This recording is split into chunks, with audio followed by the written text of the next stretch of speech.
Nitujiulize tu, ni kweli umakinika na utimamu wa Mtanzania hupimwa kwa lugha ya Kiingereza?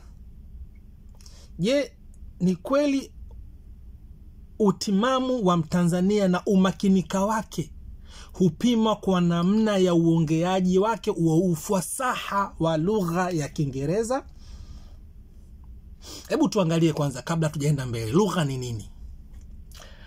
Waswahili tunasema lugha ni sauti za nasibu ama nasabu. Lugha ni sauti za nasabu.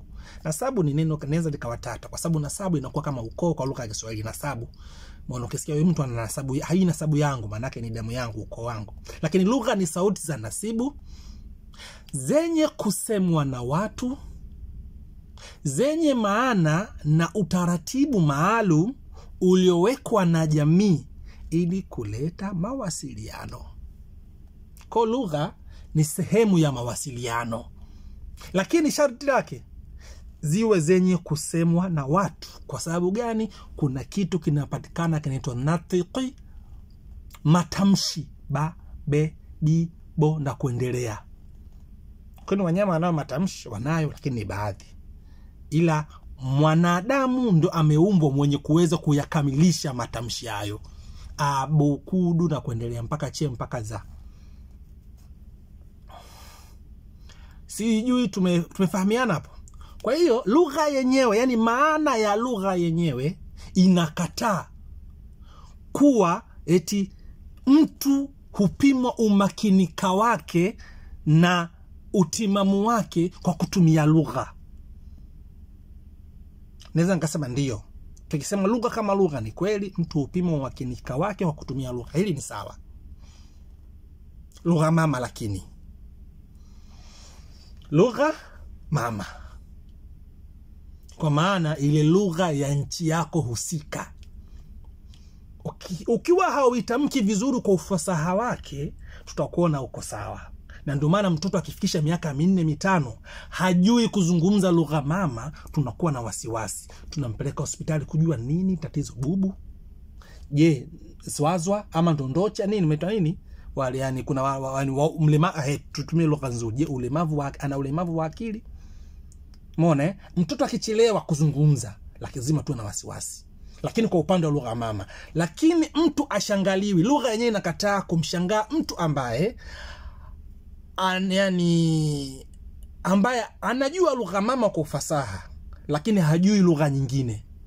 Kwa sababu lugha ni maneno ambayo yalikuwa na watu, ni sauti za nasibu za kubahatisha tu, sio kwamba watu walikaa wakatunga kwamba tuzungumze hivi na Mona, ndio maana zikaitwa lugha ni sauti za nasibu zenye kusemwa na watu, zenye maana. Hiyo sauti za nasibu za kubahatisha ziwe na maana na utaratibu maalum uliowekwa na jamii ili kuleta mawasiliano. Tutakapata sentensi. Sisi tunafahamiana, ndani ya lugha tunapata tungo mbalimbali. Kwa hiyo, kwa nini tumezungumza kitu kama hichi kwamba je, Mtanzania akili yake hupimwa kwa lugha ya Kiingereza? Nimezungumza Mtanzania kwa sababu lugha yetu mama ni Kiswahili.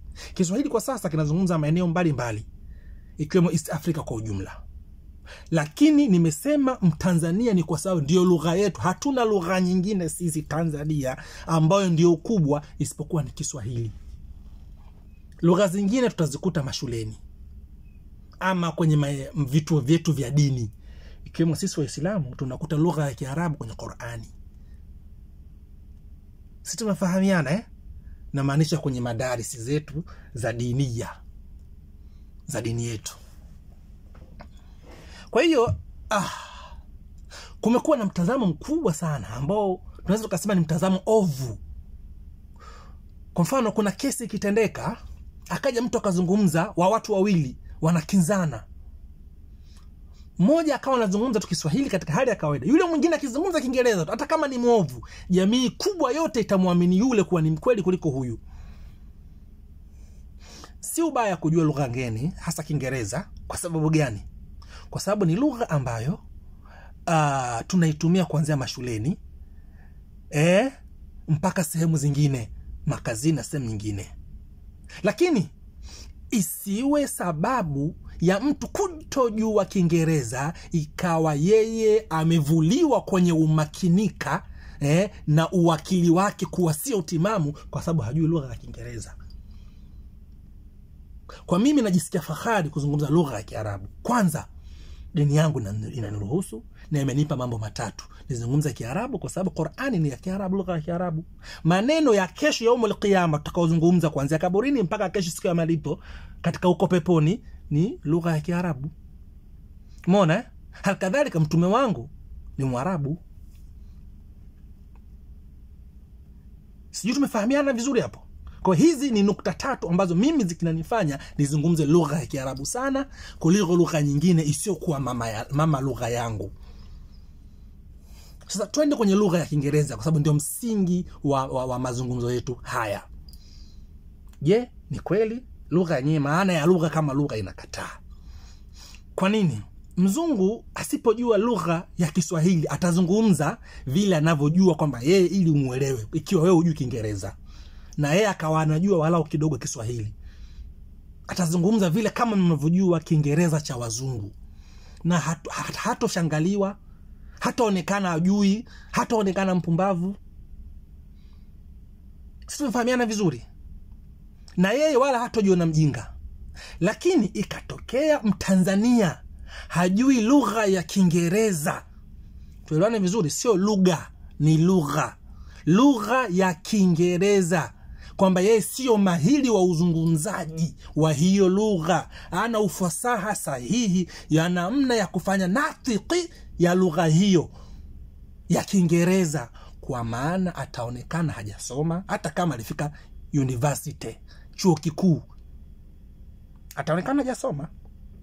Ndio kulipofikia. Huu ni mtazamo duni na sio miongoni mwa fikra tunduizi zenye kuleta mabadiliko katika jamii yetu ambayo tunaitegemea. Kwa mfano, turudishe nyuma kidogo katika makuaji ya sisi baadhi ya Watanzania tuliosoma katika Senti Kayumba. Nakumbuka sana Senti Kayumba. Watoto wa 2000 mtupishe.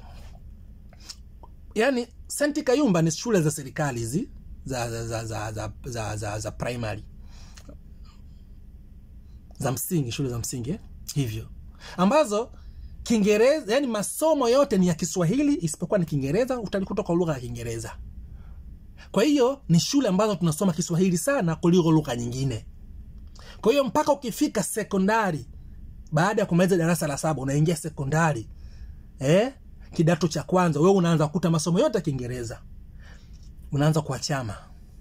Na ndio maana ukimkuta mtu ametoka shule ya msingi, shule ya serikali ya Senti Kayumba, afa anafika sekondari anafaulu vizuri, mheshimu. Mfano wake tukawa kuna ukinzani kwa sababu shule tuliyosoma ni shule ya sekondari, shule ambayo watu wanatoka mikoa mbalimbali na watu unaokutana nao pale ni wamesoma katika shule za Kiingereza, yani kuanzia chekechea, kwa tunaita vidudu, kuanzia vidudu elimu yake ile mpaka anafika elimu ya mwisho ya darasa la 7, yeye ni lugha ya Kiingereza tu. Sasa mtu huyu unakutana naye kidato cha kwanza, mnaanza hapa ndo unaanza kuona madudu, utaona shule chungu. Lakini nataka ni prove utimamu wa Mtanzania haupimi kwa lugha, kwa ufasaha wa lugha ya kuongea kwake lugha ya Kiingereza. Tuliweza kufika mbali kuliko wale ambao waliotoka katika lugha ya Kiingereza. Tukawa tunakariri tu, tunaita kukeremisha.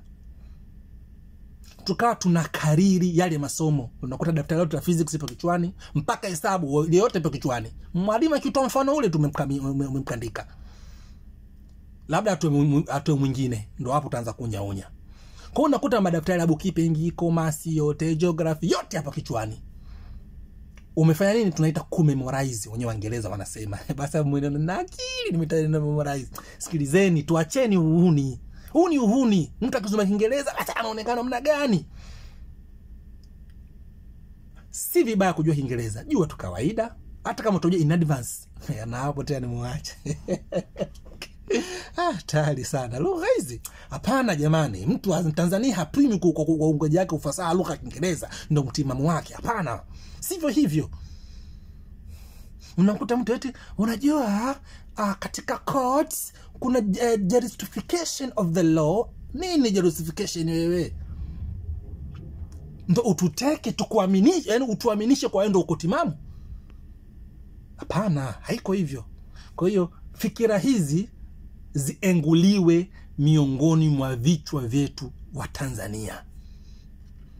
Si vibaya kujua Kiingereza, si vibaya kujua Kiarabu ama lugha nyingine yoyote, si vibaya, ni vizuri hasa. Lakini musitoe ama tusitoe uutu wa watu, uutu wa mtu kwa sababu ya kutokuwa mahiri wa uzungumzaji wa hiyo lugha ambayo ya kigeni isiyokuwa lugha mama kwake. Kwa hiyo tulijikuta sisi tunafaulu kuliko hata wale waliotoka tokea shule za awali mpaka anafika darasa la 7 wao ni shule za kimataifa za Kiingereza, international school. Tukao tunawakanyaga, unakuta mimi na 96, yeye na 67. Mimi na 88, yeye na 55. Sisi tufahamiana vizuri hapo Kwa hiyo hii yani inaaminisha kwamba Kiingereza hakipimi utimamu wa Mtanzania. Tuache hizi fikira, sio fikira tunduizi, sio fikira kuntu ndani ya ubongo, halikadhalika mtima wa Tanzania, wa Mtanzania kuishikilia tungu ya namna hii. Nafikiri tuishi hapa. Asanteni sana.